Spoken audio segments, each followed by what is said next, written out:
Yeah, being black definitely helps. I think everything's kind of heading towards that kind of Ben Simmons kind of trans sort of vibe where everybody's going to be. I think Olive people. that's what I said. Olive We've people, always man. said like beige power, like in 3 generations, you're going to need, even now you need like a chart to be racist. I feel like you need like a, you know what I'm saying? You Yeah. need to like carry the one if you're really going to get into it. Being black and white, that's got to be like the fucking coolest, I feel like. But is it scary sometimes? Like, do you feel black and white, or do you just feel one thing?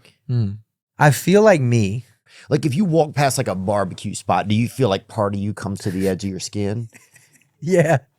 You know what I'm There's- saying? no, Like, it's a do you real feel some thing. cells kind of scoot over to? And if you walk past like a cop, do you feel those same cells like kind of move to Oh, the other side of your 100%. skin? But the craziest part is like, because here's a fact. Whether you fucking like logic or not, or whether you're like logic, whatever, it's like, I don't give a shit. I'm not here to argue, because there's people who's like, well, you'll never understand what it's like to walk down the street as a black man, and I'm like, yo, all right, why don't you just shut the fuck up? Because you'll never understand what it's like to walk down the street as a black man in a white man's body, and then wait, let me shut the fuck up. Why are we arguing? Yeah, you're like Mrs. Doubtfire. But that's what I'm saying. Why are we?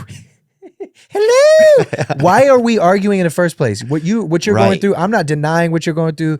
Fuck all that shit. So for me, it's like, yeah, it's a crazy thing. Like, yeah, and I love it.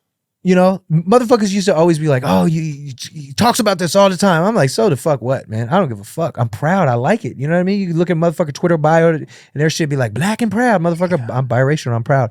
But I definitely code switch a lot. You familiar with this term? Code switching is like if I was going into like a fucking interview or some shit. I'm like, well, hello there, sir. Yes, I'd really like this job. I'd really appreciate that. Thank you so much. Oh, excuse me. I have one call. Nigga, what the fuck, man? You got my shit? What the? You know what I mean? So it's like that. It is a part of you. It's almost like you kind of feel like two different people. But that's one thing in the culture as well. It's like anybody who's of the culture who meets me IRL, not on some bullshit. Anybody who fucking really meets me, shakes my hand. They know what's up. Because it's not a thing. Why would it even be a thing? It's not a thing. It's only a thing on the internet. It's only a thing on the internet. Like I've never met anybody and they're like, no, you're not. You're not. They're like, I'm because it's not a thing. It's not a thing. It's not a thing. It's like, I definitely love to let people know who I am. So yeah, when I meet somebody, if they're like, tell me about yourself. First thing out of my fucking mouth, black dad, white mom, da-da-da. Grew up broke. It's just, it's my fucking identity. This is who the fuck I am. Fuck the internet. I'm black. I told you. Hope you enjoyed that video, and you can watch another, and you can watch this one. You can watch this one. Different options, different choices. Some guy just brings you one option, not this guy. 2 options. Watch one, this one or this one.